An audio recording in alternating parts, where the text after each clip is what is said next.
A vivir que son 2 días. Javier del Pino.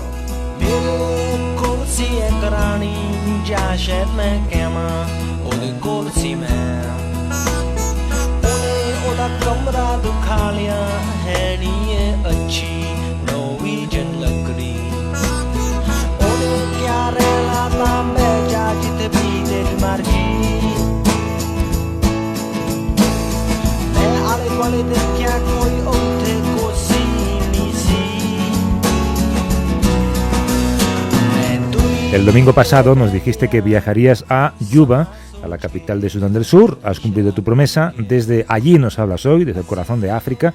Ramón Lobo, buenos días. Muy buenos días, ¿qué tal? Ramón, hemos visto esta semana imágenes terribles, ¿no? Excavadoras con cadáveres que depositaban en fosas comunes. Hemos visto cómo los rebeldes entraban en hospitales y robaban y mataban a la gente que estaba allí herida. Cuéntanos un poco qué has visto tú.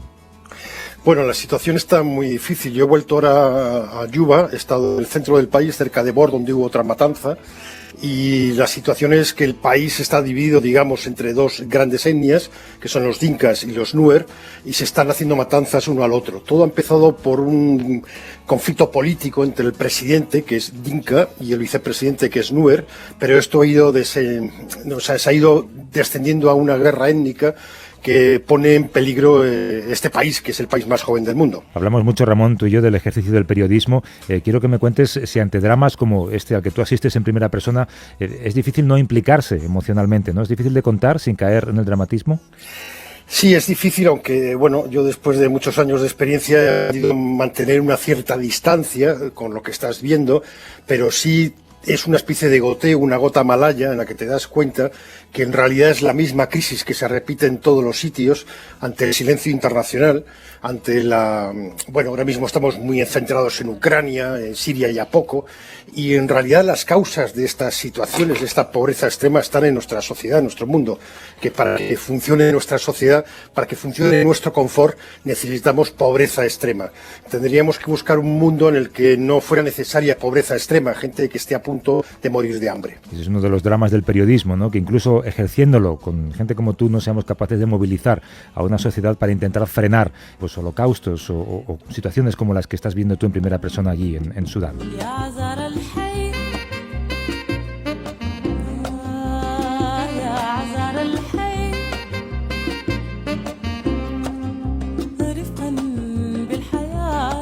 Sudán del Sur, el país más joven del mundo, sufre una guerra civil que ha ocasionado que más de 1 millón de personas hayan tenido que abandonar sus hogares y 7 millones estén en riesgo de padecer hambruna. Si no actuamos urgentemente, en breve nos vamos a enfrentar, Ramón, a una catástrofe humana de dimensiones enormes, ¿no? Sí, este es un país, es el más joven del mundo, obtuvo su independencia en el 2011, tras 22 años de enfrentamientos con el norte. Estamos hablando de 2 millones de muertos y casi 1 millón de refugiados y desplazados en aquella guerra. Más del 70% de los ciudadanos de este país tienen menos de 30 años. Es un país de petróleo, es un país bendecido por la comunidad internacional, es el país casi inventado por las iglesias cristianas evangélicas americanas, es el país de Hollywood, el que venía George Clooney todo el rato, y ahora de repente todo se ha ido, iba a decir una palabrota, ¿no? Se ha ido a hacer gárgaras para ser elegantes, y ahora estamos en una situación tremenda, porque de esos 12 millones de habitantes, es un país del tamaño de Francia, 7 millones, como decías, están con riesgo de hambruna en este año. Es el tercer conflicto civil en 50 años. Sí, este país vive unas guerras permanentes. Fue la que decíamos, la guerra entre el norte y el sur, desde el 83 al 2005. Después, en el 91-94, otra guerra parecida a esta, entre los Nuer y los Dinka. Esa guerra se resolvió de mala manera, no se hizo una auténtica reconciliación, y ahora ha vuelto a salir esa crisis por una rivalidad entre el presidente Salva Kiir, que es Dinka, y el vicepresidente, Enrique Machar, de la Nuer. Kiir acusa a Machar de intentar dar un golpe de Estado, pero en realidad ha sido al revés. Y el hecho es que se están matando Dinka y Nuer por todo el país. Les recordamos a los oyentes que Ramón Lobo nos habla hoy desde Juba, desde la capital de Sudán del Sur. El sonido tiene algunos baches, pero creo que es un lujo poder contar con él y escucharlo de la manera en la que lo estamos haciendo. Desde esa fecha que tú mencionabas, Ramón, 800.000 personas han tenido que abandonar sus hogares. El 80% de esa cantidad enorme de gente son mujeres y son niños. más de 250.000 han huido a países vecinos, hay miles de muertos, y con el objetivo de conseguir que la crisis humanitaria que sufre este país se convierta en noticia y solidarizar a la opinión pública, Oxfam ha puesto en marcha una campaña. Queremos saludar a José Barahona, también allí, director de Oxfam en Sudán del Sur. ¿Cómo estás, José? Hola, buenos días. Si no se actúa ahora, el país se va a enfrentar a una catástrofe humanitaria que pueda no tener solución ya. Sí, bueno, el país la verdad es que ya se está enfrentando a una catástrofe humanitaria muy grande. Cuanto más tardemos en actuar, cuanto más tarden las partes en conflicto en ponerse de acuerdo, más grande será la catástrofe y más difícil será la vuelta atrás. Más grande el odio entre las dos comunidades y más difícil será la vuelta atrás. Nosotros, en la comunidad internacional, ¿qué podemos hacer? Porque el alto el fuego no ha servido para nada, las conversaciones en Addis Abeba tampoco, hay cada vez más combates. Bueno, lo primero que estamos pasando, el mensaje que estamos pasando desde aquí también, como sabes, Ramón, es que esto es mucho más que una crisis de un conflicto. No es solamente estamos hablando de la gente desplazada por el conflicto, que ya son muchos, ya son 1 millón de personas, sino que se están sumando. Recordemos que este conflicto está ocurriendo en probablemente el país más pobre del mundo, Sur Sudán, y se está acercando una crisis alimentaria enorme también. Mucha gente nos está advirtiendo, la FAO está diciendo, en pocos meses esta podría ser la crisis alimentaria más grande en los últimos 20 años en África. Entonces, la comunidad internacional lo que debemos hacer es mantener nuestro compromiso, los que estamos trabajando aquí, y hacer más todavía, si podemos. Necesitamos financiación, y los donantes y los países del norte les pedimos 2 cosas. Una, poner fondos no solamente para atender a 1 millón de personas, sino para atender a 7 millones de personas, que es más de la mitad de la población del país, que va a necesitar ayuda alimentaria dentro de muy poco, y seguir la presión a ambas partes para que se tomen en serio las negociaciones en Addis Abeba, haya avances y se pare con la lucha y con el conflicto lo antes posible. Claro, porque no es solamente el conflicto armado, ¿no? Es el peligro de hambruna si no se restablece esa actividad agrícola de la que hablas. ¿Y los principales problemas en los campos de refugiados cuáles son, José? Mira, bueno, primero, en los campos desplazados hay 3 tipos, ¿no? Hay uno que es mucha gente que se metió dentro de las bases de UNMIS, de las bases de los cascos azules, de los cuarteles de los cascos azules de Naciones Unidas. Hay como 70, 80.000 personas ahora mismo. Y hay el problema del hacinamiento. Son bases que están preparadas para a lo mejor recibir 2.000, 3.000 personas, y en algunas hay 25.000 personas metidas. Hoy, por ejemplo, esta mañana estábamos en la reunión trabajando en una en Bentiu, que nos habéis visto las imágenes en España, es la última donde ha habido esta matanza de civiles y tal. Pues hay una letrina por cada 350 personas. Imaginaros lo que significa eso, ¿no? Al día, y hay 1 litro de agua por persona por día.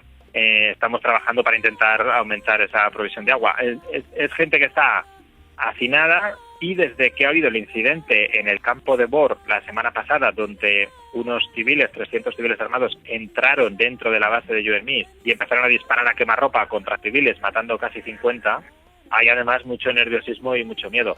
Pero es que luego tenemos 800.000 personas que están fuera de esos campos de UNMIS. Algunas están concentradas en algunas zonas donde es más fácil llegar con helicópteros y ofrecer ayuda. Estamos trabajando en un sitio en Mincaman donde Ramón ha estado estos días, donde hay casi 100.000 personas. Y luego el tercer grupo es más complicado porque es gente que está muy esparcida, gente que se ha escondido, se ha mezclado con la población local, necesitan ayuda, pero no tienes un sitio donde tú llegues con un helicóptero y hay allí 40.000 personas, sino que llegas en medio de nada. Y en la zona sabemos que hay 20, 30.000 personas. Y bueno, cuando empezamos a montar todo el operativo de distribución, agua, pues de repente empiezan a aparecer de muchos sitios, ¿no? Y quizás este tercer grupo es el más difícil, al que es más difícil llegar.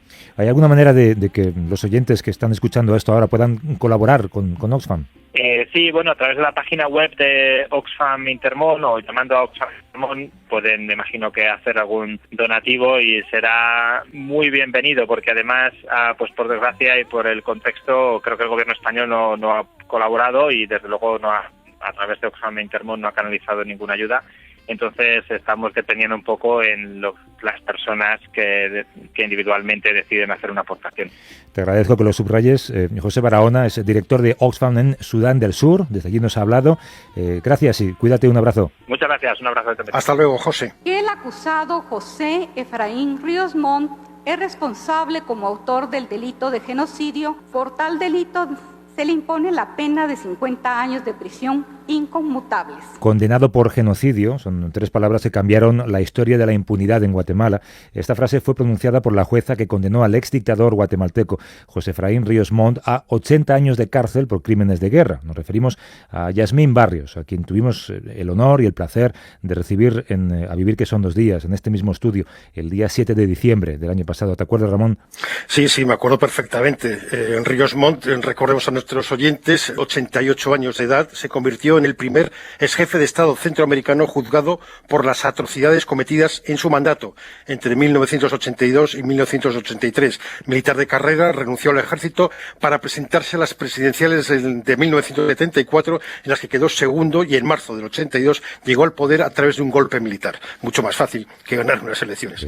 En los escasos 17 meses que presidió el país, la violencia lo ensangrentó todo. Se le acusa del asesinato de al menos 1.771 indígenas de la etnia maya Ixil y de tolerar la práctica generalizada de violaciones y torturas. En Guatemala la situación era delicada, no debemos pasar por alto los 200.000 civiles, la mayoría indígenas de ascendencia maya, que fueron asesinados entre el 60 y el 96 en una guerra civil que enfrentó a una serie de gobiernos derechistas con guerrillas de inspiración comunista. 45.000 personas desaparecieron en ese periodo. Sí, lamentablemente, tras la sentencia de Yasmín Barrios, la sentencia histórica, el genocida solo estuvo en prisión un fin de semana.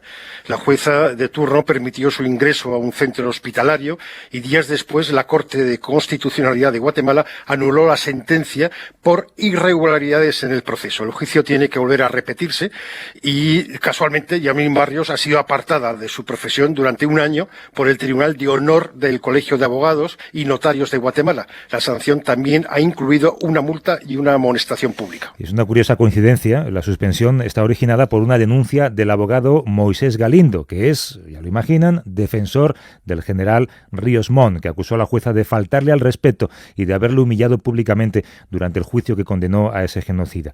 Lo más importante de todo es que la jueza, por supuesto, lo conocemos muy bien, tiene la conciencia tranquila y sacó a relucir una verdad que ya nadie va a poder callar. Yasmín Barrios, buenos días. Hola, buenos días, ¿cómo están? Muy bien, me alegro de hablar contigo otra vez. ¿Qué sentiste al enterarte de la sanción, Yasmín? Bueno, de la noticia, la última, la suspensión de la carrera como abogado. Pues sentí mucha indignación porque es una decisión arbitraria, injusta e ilegal. Yasmín, le hablo desde Sudán. ¿En algún momento ha tenido miedo por las consecuencias que podría tener su sentencia condenatoria a Ríos Montt? No, ningún miedo. Es una cuestión de carácter público y de carácter profesional. Además, es importante enfatizar que esa decisión la tomamos los 3 jueces. Generalmente se me atribuye solo a mí, pero es una decisión tribunalicia. Un grupo colegiado que decidió sobre ese tema. ¿Usted cree, Yasmín, que esta sanción es una muestra de la debilidad del sistema judicial de su país, de que existe la impunidad todavía? Pues es una decisión de carácter arbitrario.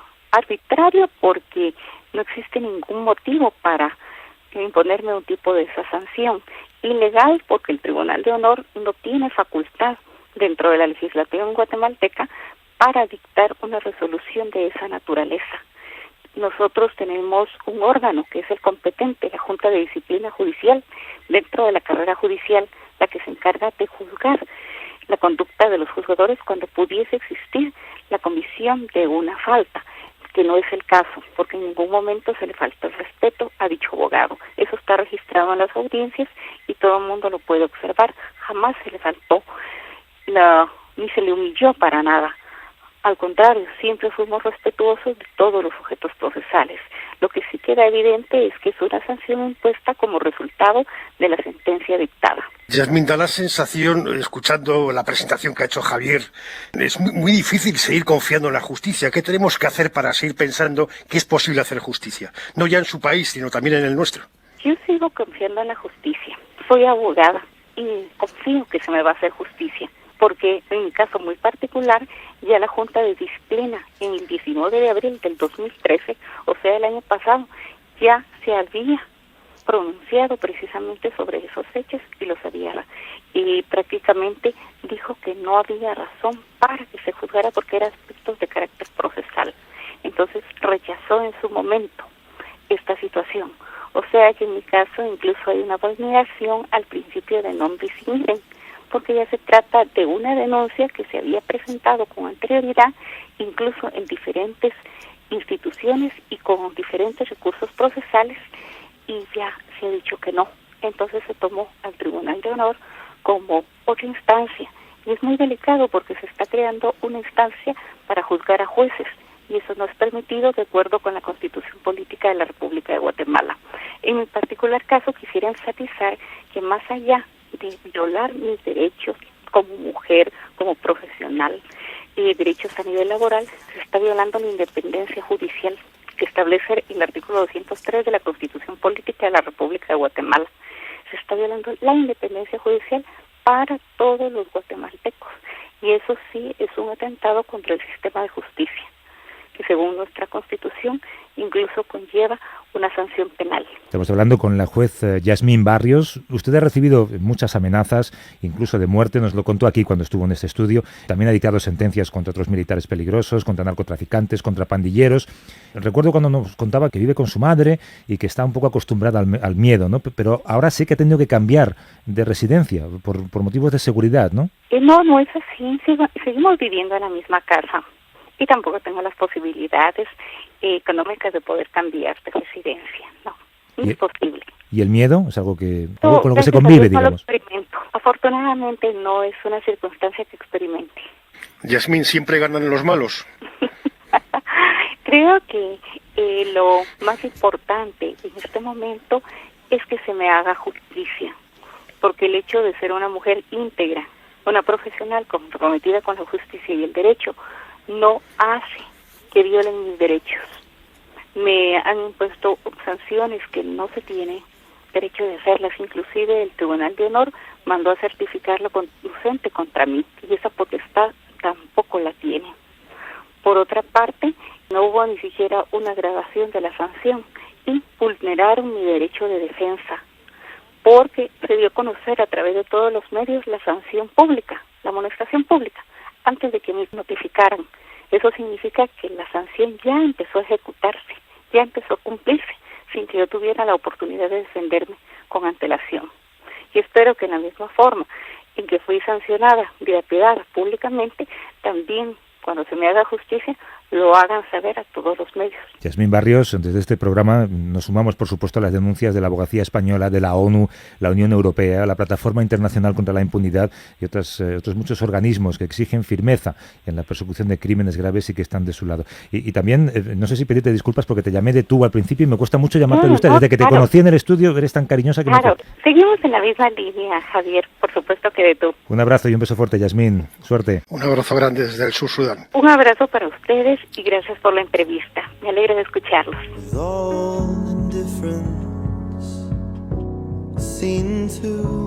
Por cierto, Ramón, estos días he leído una noticia que me ha parecido especialmente interesante para contártela y que tú me la comentes desde el lugar en el que estás. Sí, creo que parece ser que la clase media americana ha dejado de ser la más rica del mundo. Ha perdido esa distinción. ¿Y ahora quién la tiene? Así es. Mira, el crecimiento económico en Estados Unidos sigue siendo muy fuerte, pero solamente un pequeño porcentaje de los hogares se beneficia plenamente de ese crecimiento, ¿no? Y eso afecta especialmente a la clase media y sobre todo a los más pobres. Lo que pasa ahora, y es lo que preocupa en ese país, es que una familia pobre en Estados Unidos gana menos que una familia pobre en Canadá. Ellos pensaban que incluso sus pobres son menos pobres que los del resto del mundo, ¿no? Bueno, pues sus pobres ahora son más pobres que los de Canadá, que los de Suecia, que los de Noruega. Cierto es que los pobres españoles son más pobres que los americanos todavía, ¿eh? Pues mira, si os dierais una vuelta por aquí, por Yuba, por el mercado que se llama más Coño, verías una ciudad que no tiene alcantarillas, no tiene agua potable, no tiene electricidad, vive la pobreza absoluta y hay un gran escalón entre la pobreza y la miseria total en la que está sumida muchísima parte del planeta. No sé, a mí me encantaría que gente que he conocido estos días puedan ascender a ese escalón de pobres españoles. Eso es justo lo que quería que me contaras. Ramón, ¿cuándo vuelves? Pues mira, cuelgo y voy para el aeropuerto. Creo que ya la semana que viene estaré en Madrid. Te esperamos aquí, Ramón. Un abrazo. Cuídate. Un abrazo grande. Chao.